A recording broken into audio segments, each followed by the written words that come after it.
The raven arrived at dawn.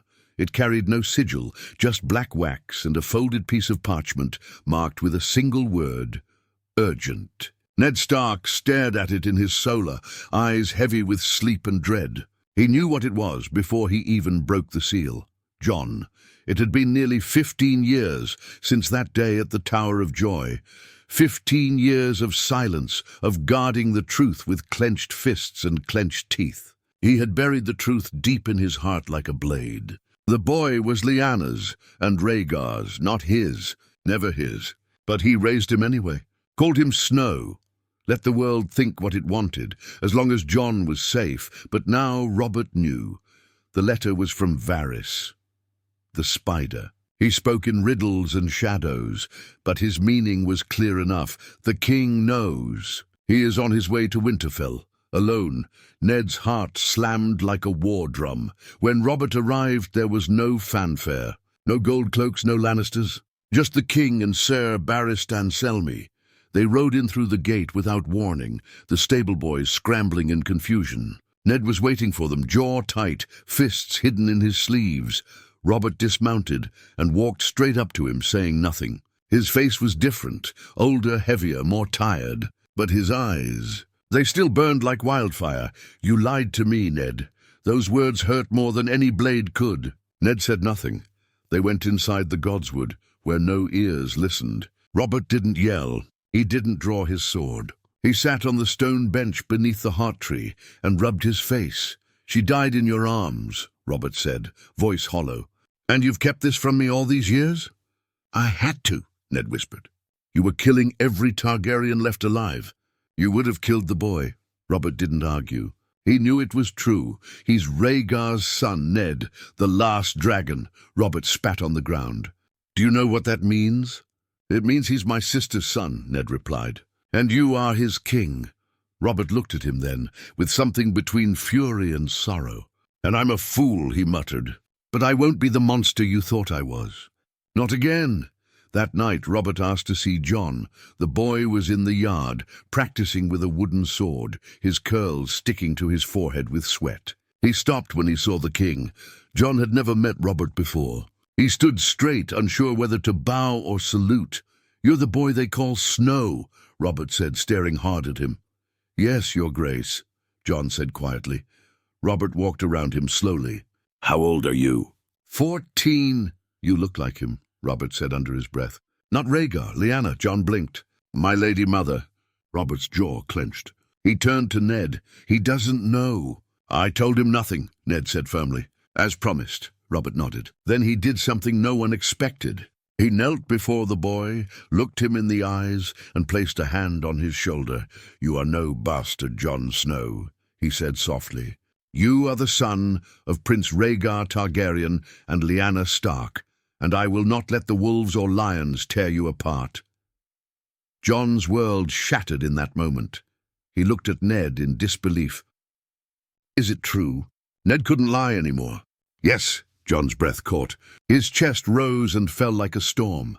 He wanted to scream or run or collapse. But instead he whispered, "Then who am I?" Robert answered, his voice heavy with fate. "You are Aegon Targaryen, last of your name, heir to the Iron Throne."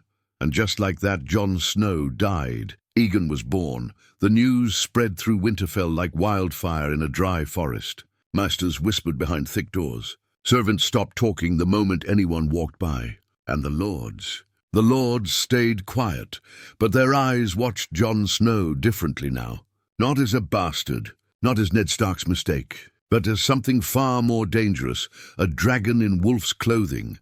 Jon, or Aegon, as Robert now insisted on calling him, could barely sleep that night. His thoughts raced like horses in his skull. He stared at the ceiling of his small room. The words of the king echoing in his head. "You are the heir to the Iron Throne." He didn't want it. He didn't even want to believe it. In the great hall the next morning, Robert sat alone at the high table, tearing into a leg of roasted boar. He waved Jon over, patting the bench beside him. It was awkward. The kind of awkward Jon had never felt around his real family. But this wasn't family.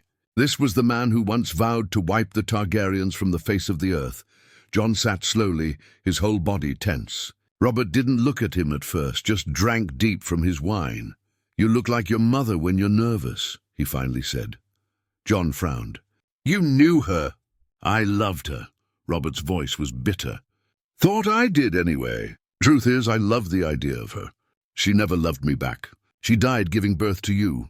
John lowered his head. "That truth stung like a blade," Robert continued, voice softer now. "I hated your father, Rhaegar. I dreamed of smashing his chest in for years. And I did, at the Trident. But he left behind you, and now I have to decide whether to treat you like a threat, or like a chance to fix what I broke." John looked up slowly. "And what have you decided?" Robert met his eyes. "I'm going to protect you, because Lyanna died, begging me not to let you be killed, and because I owe her that much." John wasn't sure whether to feel grateful or afraid. Ned Stark did not approve of what Robert planned next. "You can't take him south," Ned said that night in his solar. "You know what kind of vipers wait in King's Landing. Cersei will never accept a Targaryen under her roof." Robert paced angrily. "And if I leave him here, word will still spread. You think Stannis won't notice the sudden importance placed on the bastard? Or Renly, or Varys, or Littlefinger, or 100 others? He's just a boy. No, he's a prince. And the sooner he learns to act like one, the safer he'll be." Ned clenched his jaw. "You're playing a dangerous game, Robert." Robert stopped and looked him dead in the eye. "So are you, old friend. You lied to your king for 15 years.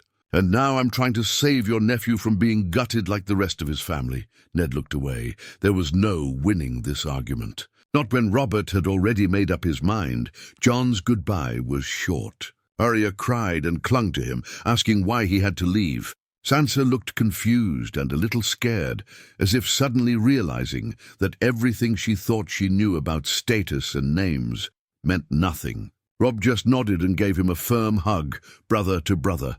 Only Catelyn stayed distant. She didn't speak to him. Didn't even come to see him off. Maybe it was guilt. Maybe it was shame. Or maybe she still couldn't look at him without seeing the lie. And Ghost. Ghost followed him to the gates, then stopped, watching him leave. Loyal but silent. Just like John King's Landing was worse than John imagined. The Red Keep smelled of perfume, blood, and secrets. The people bowed, but their eyes lingered too long. Some looked curious, others fearful, and some looked like they were already plotting his death. Cersei Lannister greeted them with a smile that didn't touch her eyes. "A bastard brought to court?" she said sweetly. "How quaint." Robert didn't flinch. "He's no bastard. He's Rhaegar's boy, and under my protection." The silence that followed was deafening. Cersei didn't answer right away. Her eyes locked on Jon's, sharp as daggers. "How generous of you, my king. I'm sure the court will adjust." Jon said nothing. But something in her look told him this was only the beginning. That night, as he lay in his chamber within the Red Keep, Jon couldn't sleep. He wasn't Jon Snow anymore. But he didn't feel like Aegon Targaryen either. He felt like a sword caught between two enemies, and in the dark, a whispering voice came through the stone wall behind his bed. "Dragon or wolf," it said. "You won't survive both." Jon sat upright, eyes wide. He was not safe here, and he never would be. The next morning, Jon stood at the balcony of his new chambers, looking out over King's Landing. It was nothing like Winterfell. The air was heavy with heat and smoke. The people moved fast, loud and unbothered. He hated it already. Everything here felt like it wore a mask. Every smile, every welcome, every gesture. He didn't belong. Behind him, the door creaked open. Sir Barristan Selmy stepped in with a calm nod. "The king wants you at the small council meeting today." Jon turned. "Why me?" "You're no longer a boy playing with wooden swords in the north," Barristan said. "You're a Targaryen, and everyone in that room knows it now." Jon didn't like the way he said it, like it was both an honor and a curse. The small council chamber was filled with faces Jon had only heard of. Grand Maester Pycelle sat slumped in his chair like his bones had melted. Littlefinger stood with that sly smile, watching everything like he was already bored. Varys, the spider, gave Jon a polite nod. His hands folded too neatly in his sleeves, and then there was Cersei. She sat beside Robert, silent, her face unreadable. She looked at Jon like one might look at a snake brought into their home and told it was now a pet. Robert didn't waste time. "Let's not pretend we're all comfortable here," he said, leaning back in his chair. "This is Jon Snow, no longer a bastard, but Aegon Targaryen. My ward, my responsibility." The room stayed quiet. It was Littlefinger who broke the silence. "Fascinating," he said, his voice smooth like oiled silk. "A dragon raised by a wolf. One wonders which side of him will breathe fire first." Jon said nothing, but his fists clenched. Pycelle muttered something about heritage and risk. Cersei sipped her wine without a word. Varys only smiled, that soft, calculating smile. Then Robert dropped the real bomb. "I plan to name him Lord of Dragonstone." The words hit the room like a slap. Even Jon flinched. Cersei's goblet hit the table. "You plan to name him your heir?" Robert turned to her, calm but firm. "Dragonstone belonged to Rhaegar. The boy is his blood. His mother was my betrothed. He deserves a place. He's a Targaryen," Cersei snapped. "Your enemies will see this as betrayal. And what would you have me do?" Robert barked. "Kill him? Like I killed the babes in their cradles while Lyanna died bleeding?" The room went silent again. Robert looked at Jon. "I'll not repeat that mistake." Later that night, Jon sat in the Godswood, the small patch of trees imported from the north, meant to remind the Starks of home. He sat beneath the single weirwood tree, its red eyes staring down at him. "I don't want to be Lord of Dragonstone," he whispered. A voice came from behind the tree. "Then you're smarter than most." Jon stood quickly, reaching for the dagger hidden in his belt. But it was only Tyrion Lannister walking calmly with a cup of wine in hand. "Relax, Prince Aegon," he said, mocking slightly. "I'm not here to kill you." Jon narrowed his eyes. "Then why are you here?"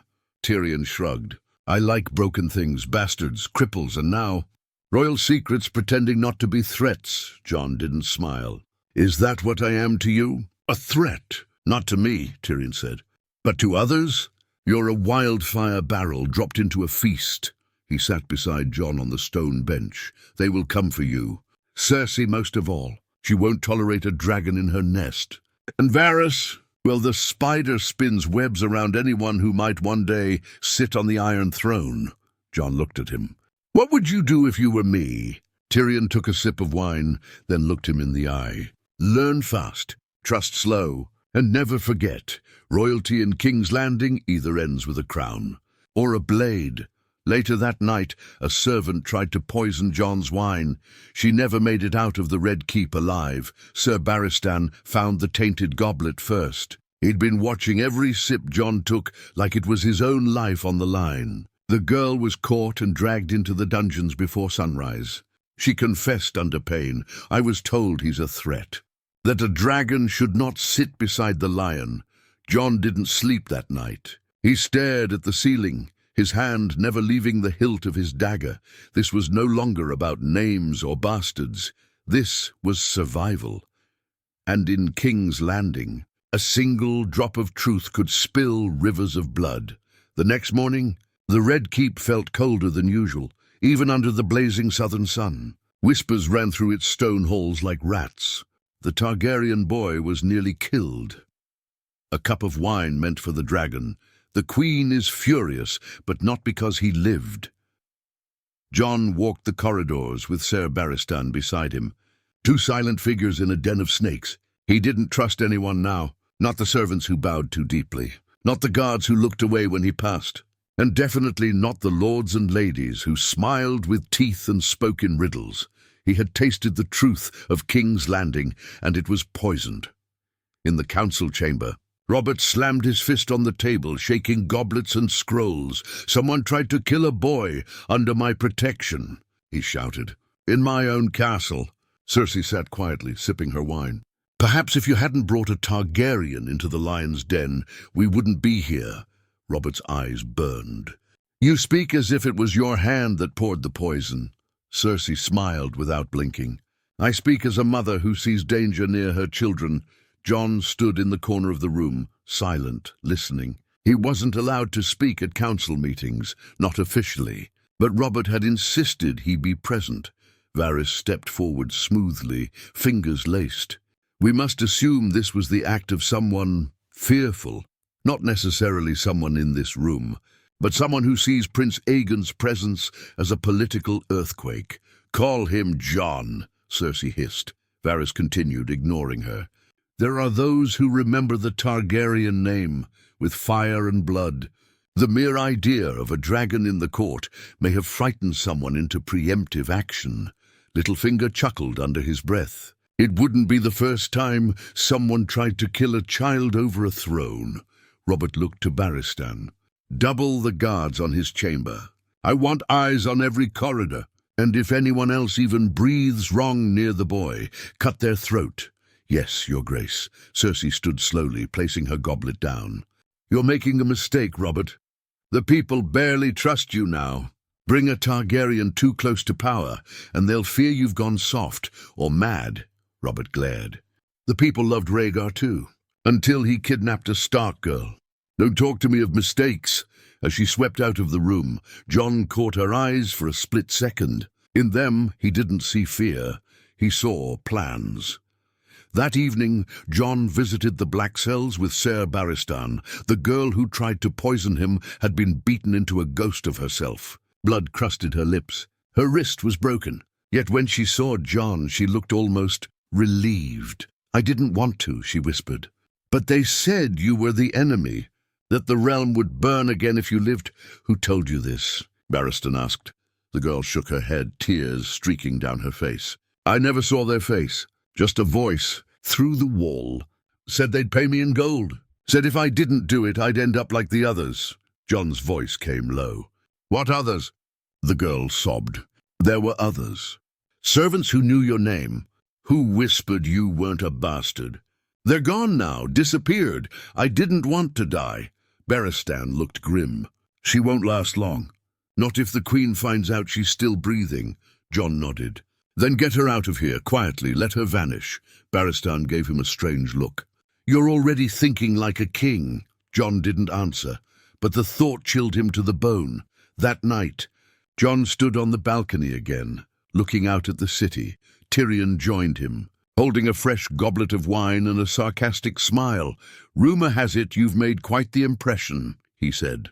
"Assassins before supper, secrets in the dungeon." Very dramatic. Jon didn't smile. "This place is sick." Tyrion raised his goblet. "That's the charm of it." Jon turned toward him. "You've lived here longer than I have. Tell me the truth. How do you survive in a city where everyone wants to kill you?" Tyrion's smile faded slightly. "You stay useful. You keep your mouth shut until it matters. And most of all, you never forget who your enemies are." Jon thought for a long moment. "Cersei will try again," he said. "Oh, of course," Tyrion replied lightly. "But don't worry. If she kills you, I'll drink in your honor. Maybe even write a sad little poem."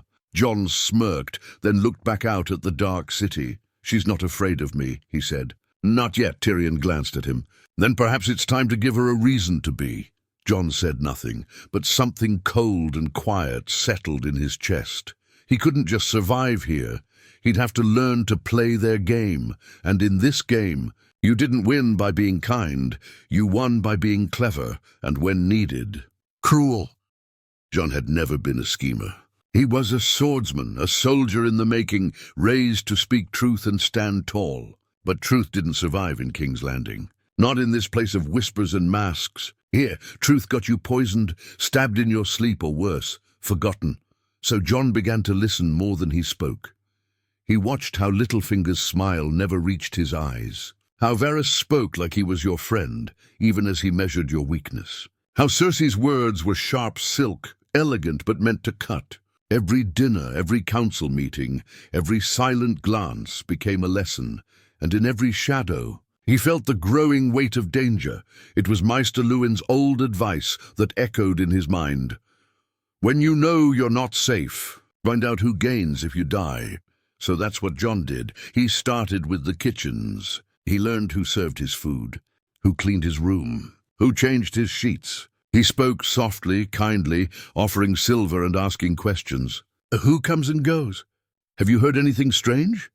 What's being said about me in the lower halls? The answers came in bits. Servants never trusted lords. But John wasn't a lord to them. He was the bastard who suddenly had a title, a curiosity. A boy who didn't bark orders. They told him small things, then bigger things. And one name kept coming up, Grand Maester Pycelle. Apparently the old man had been seen sneaking scrolls out of the council chamber, giving private audiences to Cersei, burning letters late at night. John didn't have proof. But in King's Landing, proof didn't matter, only power did. "Your Grace," John said one morning during council, "I'd like to speak with Grand Maester Pycelle, privately." The room went quiet. Pycelle blinked, caught off guard. Is this a matter of health, my prince?" Robert raised an eyebrow. "This about the poisoning?" John nodded. "I believe there are things the Grand Maester may know, or should explain." Pycelle shifted uncomfortably. Cersei narrowed her eyes. "Out with it, then," Robert grunted. "Let the boy have his talk." They met later in the rookery, where ravens watched from their perches, their black eyes gleaming in the dim light. John stood with hands behind his back. Pycelle arrived slowly, his breath wheezing, his steps uneven. "You requested me, my prince?" Pycelle asked, feigning politeness. John stared at the ravens. "Tell me something, Maester. Did you send a raven to Casterly Rock 2 nights before the attempt on my life?" Pycelle's face froze. I send many ravens. I do not keep track of each. Don't lie to me," John said quietly, his voice steel. "Your ink was still wet the next morning. You had parchment burned in your hearth. You only burn letters when you're hiding something." Pycelle straightened slightly, his old man shuffle vanishing for a moment. "You accuse a Grand Maester of treason?" "I'm accusing you of being Cersei's rat." Silence hung between them. Then Pycelle's lips curled. "You think you understand how power works, boy? You don't. You're a sword in a place where everyone else carries daggers. That's why you'll lose." John stepped closer. "If anything happens to me, Robert will have your head. You're not important enough to protect." Pycelle's face twitched. "From now on," John said coldly, "you report everything you write. You do nothing in secret. If I smell one lie, I'll have you dragged to the dungeons in chains. And the Queen won't save you." Then he turned and walked away. Behind him, Pycelle muttered something too quiet to hear, but the threat was received, and the first piece had moved. That night, John met with Ser Barristan in the armory. "I want to learn how to kill quietly," John said. Barristan frowned. "You want to become an assassin?" "I want to survive in a place full of them." Barristan looked at him for a long moment. Then he nodded once. "The sword makes you strong in daylight, but in the dark, strength lies in silence. I'll teach you what I can." John began training every night, faster strikes, softer steps, learning where arteries ran, how to silence a man before he could scream. He hated it, but he knew he had no choice. The game had changed. He was no longer playing defense. Meanwhile, Cersei summoned Tyrion. "The dragon boy is getting bold," she said. "Too bold." Tyrion raised an eyebrow. "You tried to kill him. Now he's learning how to live." She poured wine but didn't offer him any. "I want to know who's advising him. Who's giving him information? Why not just poison him again?" Tyrion said, amused. Cersei smiled darkly. "Because now the king is watching, and so is the court. I need something better. I need him to fall, in public, to disgrace him." Tyrion sighed. "He's 15 and already making you nervous." What a fascinating little dragon he is. But John wasn't planning to disgrace himself. He was planning something else. He'd already sent a raven north, to Howland Reed, the last man alive who knew the truth of the Tower of Joy, the only one who could prove John's claim. If needed, "If I die," he wrote, "tell the realm who I really am. Don't let the lions write my story." He signed it not as Jon Snow, but as Aegon Targaryen, because in King's Landing names could kill, but they could also conquer. The trap was subtle. It came not with knives or poison, but with smiles and silk. 3 days after Jon's threat to Pycelle, the Queen invited him to a royal feast in his honor. The invitation was written in fine gold ink, sealed with the Lannister lion, and delivered by a knight of the Kingsguard. Robert was too drunk, Cersei had said, to attend, but she wanted Jon present, a show of unity, she wrote, for the people. John smelled the stench of manipulation instantly. A public gathering, no Robert, and the Queen hosting it personally. He didn't trust it for a second, but he also knew he had to go, because declining a Queen's invitation in front of the court wasn't just an insult, it was political suicide. The great hall was lit, brighter than John had ever seen it. Chandeliers of blazing candles hung from the ceiling. Musicians played gentle harps from the balcony. The lords and ladies of court, dressed in their richest silks and velvets, each of them watching John like he was some rare beast paraded for sport. Cersei sat at the high table, golden hair shining like a crown. Her smile was warm. "Too warm, Prince Aegon," she said sweetly as he approached. "Come, sit beside me. The court wishes to know you better." John sat and waited for the knife he couldn't see. The feast began with small talk, laughter, toasts in his name. Some lords congratulated him on being named heir to Dragonstone. Others whispered tales of Rhaegar and Lyanna like they were myths instead of his parents. John kept his answers short, polite, careful. Then Cersei spoke, her voice soft but meant to carry. "Tell me, Prince," she said, lifting her goblet, "do you believe your claim to the throne is stronger than my son's?" The hall went quiet. Every eye turned to John, every breath held. John set down his goblet carefully. "Your son is the king's lawful heir," he said evenly. "But you're Rhaegar's son," she pressed. "By all rights, the firstborn of the eldest son takes the crown. Isn't that how Targaryen succession worked?" John's stomach twisted. It wasn't a question. It was a trap. If he said yes, he'd be claiming the throne. If he said no, he'd be denying his own blood. He looked at her, and for the first time smiled. "I'm a soldier. Your Grace, I don't study laws. I protect the realm." It was the perfect answer. Cersei's smile faltered just slightly. After the feast, as the lords and ladies filtered out, Cersei pulled John aside with a gentle hand on his arm. Her guard stayed close, silent but tense. "I meant what I said," she whispered. "You are your father's son. You don't belong in this lion's cage." John's jaw tensed. "It was your cage that tried to poison me." Cersei leaned in, her perfume thick, her voice softer than silk.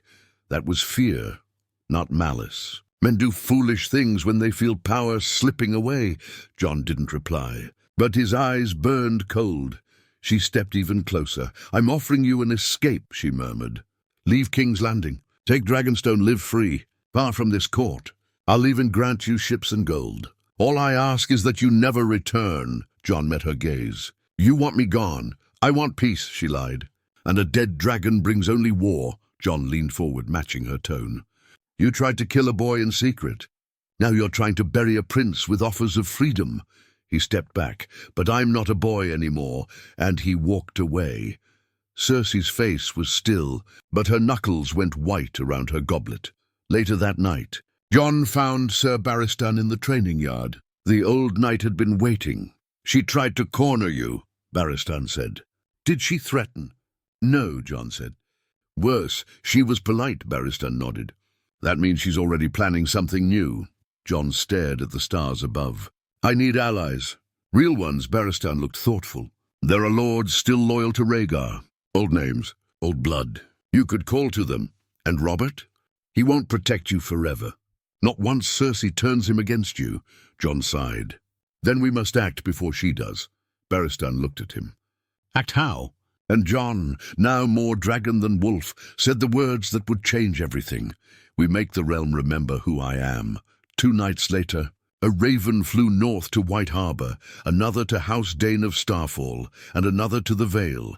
Each one carried the same message. The dragon lives. Aegon Targaryen, son of Rhaegar and Lyanna, stands under threat. He calls now to those who remember honor. By morning, the letters had flown across half the realm. By the time Cersei found out, it was too late. The dragons were stirring, and John would no longer wait to be hunted. The storm didn't come with thunder. It came with riders. 3 weeks after John's letters were sent, the ravens began to return, some with sealed scrolls, others with silence that said enough. The realm was stirring, just as John had hoped, but it stirred unevenly. Some banners trembled in fear. Others rose in quiet defiance. But one reply hit harder than all the rest, a raven from White Harbour. Lord Wyman Manderley had written only a few words, sealed with the merman's sigil of his house. The North remembers. "We stand ready." John read it 3 times, then again just to be sure it was real. That evening, John met Sir Barristan and Tyrion in the Tower of the Hand. Robert had been drunk for 3 days straight, hiding in his chambers after an argument with Cersei turned violent. The realm was beginning to rot from the inside, and John knew they were running out of time. Tyrion twirled his wine, staring into the fire. Wyman Manderley is no fool. If he's offering support, it means he sees a chance for a shift in power. He sees hope, John corrected him. The North never loved the Lannisters. "Love doesn't win wars," Tyrion replied. "Steel and gold do. And you're lacking both." John looked to Barristan. "What about Housedane?" "They sent no reply. But that doesn't mean they refused." Barristan's tone was calm, but his eyes were sharp. "They may be waiting, watching, or afraid," Tyrion added. "No one wants to be the first house to die for a dragon." John walked to the window, looking down at the Red Keep. "Then we give them something they can't ignore." Tyrion raised an eyebrow. "And what's that?" John turned, a new fire in his eyes. Truth. The next day, in the Sept of Baelor, John made his first move. It was supposed to be a regular sermon, a quiet affair. But he'd arranged for the High Septon himself to host it, and for the small folk to gather in great numbers. Rumors had already started to spread, that the boy once called Snow would speak of his blood. John walked into the Sept without armor, no guards, just him, a plain tunic and a voice that could shake kingdoms. He stood before the crowd, the High Septon beside him, and took a long breath. "My name is Jon Snow," he began, loud and clear. "I was raised as the son of Eddard Stark of Winterfell."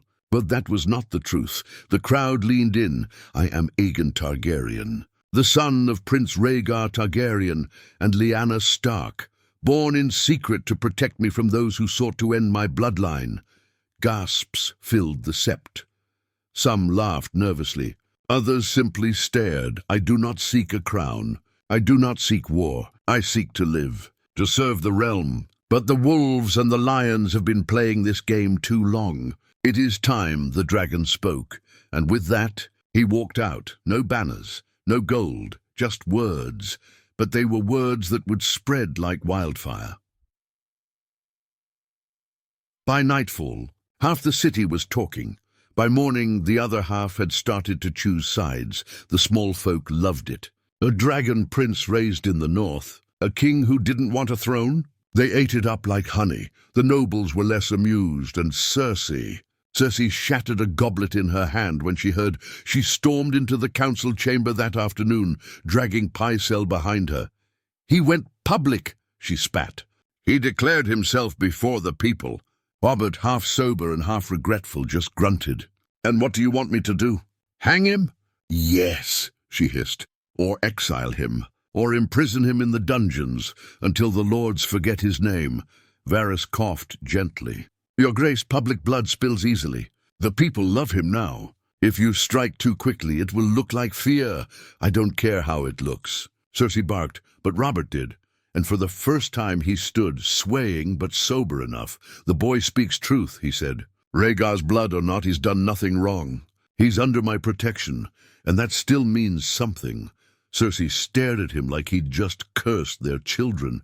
"You're choosing a dead woman's bastard over your queen." Robert didn't answer, but he didn't need to. His silence was the loudest betrayal she'd ever heard. That night, Jon returned to his chambers to find a note slipped under his door. No seal, just a scrap of parchment with 6 chilling words. "She knows you sent the ravens." Jon stared at it. Then slowly, he looked to the shadows near his door, where Ghost was already growling low. The game was no longer political. It was personal, and now it was war. The Red Keep was a fortress of stone, but that night, Jon felt its walls close in like a coffin. The message haunted him. "She knows you sent the ravens." If Cersei knew, then every ally he had reached out to could now be in danger. Lord Manderley, the Reeds, anyone who dared reply. John paced the floor, heart pounding, Ghost's quiet growls following him like a shadow. She wouldn't just kill him. That would be too clean. She'd destroy his name, his claim, turn him into a traitor before the realm ever got to see the truth. He was running out of time. Across the castle, Cersei stood before a blazing hearth, staring into the flames with a goblet in hand. Amy stood behind her, silent. "You saw his face," she said softly. "The little bastard thinks he's a prince now. He thinks the people love him." "They do," Jaime muttered. She turned sharply. "They think they do. They see a boy with a name, not a threat with fire in his blood." Jaime met her eyes. "So what now? Poison again? Another servant girl dragged into the dungeons?" Cersei walked slowly toward him. "No, poison makes martyrs. I want him ruined. I want the realm to turn on him." She held up a sealed letter. Jaime took it. Read it. His face darkened. "You're sending this to the High Septon." Cersei's eyes gleamed. "Let the faith denounce his claim. A child born of treason, a prince of incest, son of Rhaegar the rapist and Lyanna the kidnapped. The North may love its dead heroes, but the faith bows only to the gods. You want him branded a child of sin," Jaime said flatly. "I want him unholy," she whispered. The next day, Jon was summoned to the Great Sept again. But this time the bells tolled low, and the High Septon wore crimson. The sermon was not a sermon, it was a trial. Dozens of lords packed the pews. Gold cloaks lined the walls. Cersei sat in the front row in a modest gown, all humility and veiled venom. Varys was there too, quiet, watching. Jon stood before the altar, and the High Septon raised his voice for all to hear. Rhaegar Targaryen broke sacred vows, took another man's betrothed, and sired a child in the shadows. This boy, claiming the name of Aegon, is born not of marriage but of sin. The gods will not bless a bastard of lust and lies. Gasps echoed through the sept. Jon said nothing. He didn't flinch. He only looked at the faces of those who had smiled at him days ago, and now turned away. "Do you deny this?" the Septon demanded. Jon stepped forward. "I deny nothing. I was born in war. I carry names I didn't ask for. But I've never lied about who I am. I didn't come here to wear a crown. I came to stop a knife from finding my back in the dark." The High Septon frowned. "You admit you are Rhaegar's son?" "Yes," Jon said, strong. "And Lyanna's, and I won't be shamed for it." He looked out over the crowd. "I've never harmed this realm. I've never raised a sword against my kin. But if you condemn me for the blood I carry, then you're not servants of the gods. You're servants of fear." That silence afterward wasn't quiet. It was thunderous, and one voice broke it. "Varys, the faith may preach purity," he said calmly, stepping forward, "but the realm listens to strength. And I, for one, would rather a dragon who speaks with honor than a lion who whispers poison." The court shifted.